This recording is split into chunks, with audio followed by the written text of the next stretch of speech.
छठ व्रत की कहानी। पौराणिक मान्यता का अनुसार राजा प्रियव्रत और उनकी पत्नी मालिनी के कोई संतान नहीं थी। इस बात से राजा रानी बड़े दुखी रहते थे।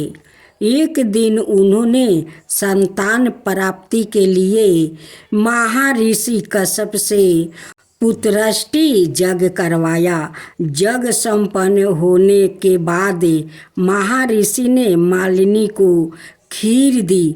खीर का सेवन करने से मालिनी गर्भवती हो गई और 9 महीने बाद उसने पुत्र को जन्म दिया, लेकिन उसका पुत्र मृत्यु जल में। इस बात का पता लगते ही राजा बहुत दुखी हुआ और निराश की वजह से आत्महत्या करने का मन बना लिया।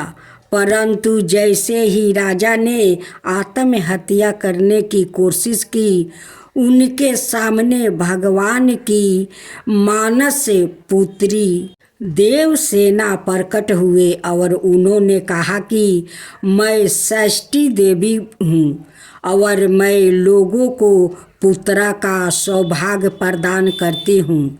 इसके अलावा जो सच्चे मन से मेरी पूजा करते हैं, उनकी सभी मनोकामनाओं पूर्ण होती है। यदि राजन तुम मेरी विधि विधान से पूजा करोगे तो मैं तुम्हें पुत्र रत्न प्रदान करूंगी।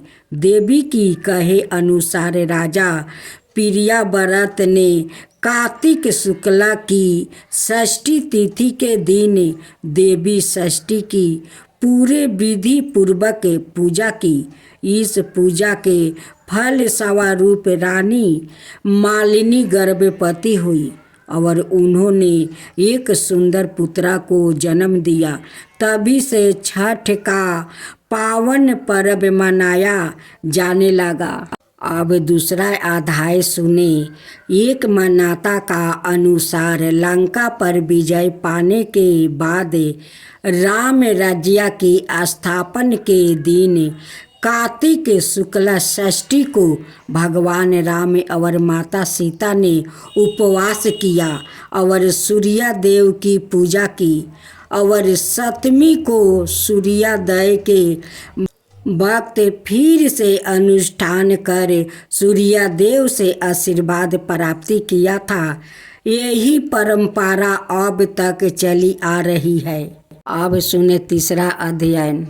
पौराणिक कथाओं का अनुसार छठ पर्व की शुरुआत महाभारत काल में हुई थी। सबसे पहले सूर्यपुत्र कर्ण ने सूर्यदेव की पूजा शुरू की। कर्ण भगवान सूर्य के परम भक्त थे। वो प्रतिदिन घंटों कमर तक पानी में खड़े होकर सूर्य को अर्घ देते थे। सूर्य की कृपा से ही वो महान योद्धा बने। आज भी छठ में अर्घ दान की यही परंपरा प्रचलित है। 4वां अध्याय। छठ पर्व के बारे में एक कथा और भी है।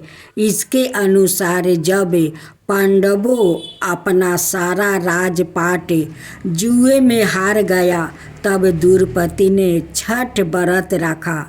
उनकी मनोकामनाओं पूरी हुई और पांडवों को राजपाट वापस मिल गया। लोक परंपरा के अनुसार सूर्यदेव और छठी मैया का संबंध भाई बहन का है। इसलिए छठ का मौके पर सूर्य की आराधना फलदायी मानी गई है। अब छठ माता की गीत।